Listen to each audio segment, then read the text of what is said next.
اس لیے آزمایا ہے کہ میں نے کسی کو یوں ہی جہنم میں نہیں پھینک دیا.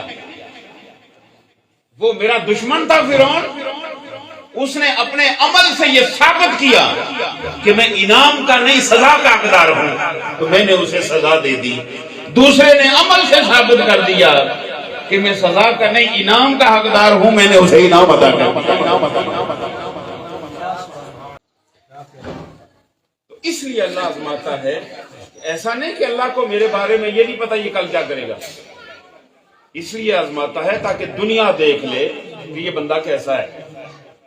رب کائنات نے اپنی اس سنت پہ عمل کرتے ہوئے ایک کو فرعون بنا کے آزمایا، دوسرے کو موسیٰ بنا کے آزمایا. ایک کو بادشاہی دے کے آزمایا، دوسرے کو نبوت دے کے آزمایا. دونوں کو آزمایا. اور پھر کیا ہوا؟ ایک فیل ہو گیا، ایک پاس ہو گیا. ایک نے استقامت اختیار کی، دوسرے نے بدبختی اختیار کی. دونوں ایک ہی مقام پہ برابر آئے. اور یہاں ایک ذوق کی بات کر دیں، اہل علم بیٹھے ہیں اور آپ بھی ذوق لیں گے. سبھی دانشمند لوگ بیٹھے ہیں. آزمائش جب آئی تو موسیٰ علیہ السلام اپنے لشکر کو لے کے جب دریا کے کنارے پہنچے، آگے پانی ٹھاٹھے مارتا ہوا. لوگ ظاہر کمزور دل ہوتے ہیں، انہوں نے کہا مروا دیا. پیچھے لشکر پہنچ چکا ہے فرعون کا، اب کیا بنے گا؟ موسیٰ علیہ السلام نے رب کی بارگاہ میں توجہ کی. رب نے فرمایا لاٹھی کس لیے ہے تو لکڑی ہی، لیکن ہے نبی کے ہاتھ میں. لکڑی ہے سوکھی ہوئی لیکن ہاتھ نبی کا ہے. اشارہ کرنا تیرا کام ہے، راستہ بنانا میرا کام ہے. پانی پہ اپنی چھڑی لگائی، راستے بن گئے. بعض روایات میں ہے کہ 12 راستے بنے، کیونکہ 12 قبیلے تھے. قرآن نے 12 کا تذکرہ نہیں کیا، صرف راستے کا تذکرہ کیا. 12 ہوں، منزل ایک ہو، راستہ ایک ہی ہوتا ہے.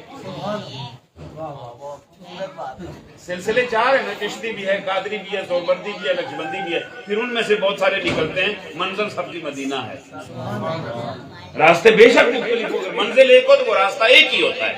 طریقے انداز مختلف ہوتے ہیں. کوئی سزوکی پہ بیٹھ کے جاتا ہے، کوئی گاڑی پہ بیٹھ کے جاتا ہے، کوئی فرنٹ سیٹ پہ بیٹھ کے جاتا ہے، کوئی چھت پہ بیٹھ کے جاتا ہے. جانا سب نے ایک ہی جگہ ہے. البتہ اگر منزل کا تعین ہو جائے اور نیت اور ارادہ ٹھیک ہو جائے تو جہاں داتا پہنچے گا وہیں غلام پہنچے گا. جہاں آقا پہنچے گا وہیں غلام پہنچے گا. غلام پہنچے گا. جب دونوں لشکر برابر آ گئے نا، پیچھے موسیٰ علیہ السلام نے ایسا مارا اور اپنا گھوڑا اس میں ڈال دی، سواری اس میں ڈال دی. جو موسیٰ علیہ السلام کے پیچھے پیچھے چل رہے تھے وہ سارے پار چڑھ گئے. جب فرعون وہاں پہنچا تو دیکھا راستے بنے ہوئے ہیں. خیال نہیں گزرا، اسے یہ معلوم ہی نہیں ہو سکا، اسے یہ احساس ہی نہیں ہو سکتا کہ یہ راستہ میرے لیے نہیں بنا تھا، یہ تو رب نے اپنے کلیم کے لیے بنایا تھا. اس نے بھی اپنی سواری ڈال دی، متبعین اس کے بھی پیچھے چل پڑے. سارے ڈوب گئے، سارے ڈوب گئے. تو نتیجہ یہ نکلا کہ راستہ منزل پر نہیں پہنچاتا، قائد منزل پر پہنچاتا ہے.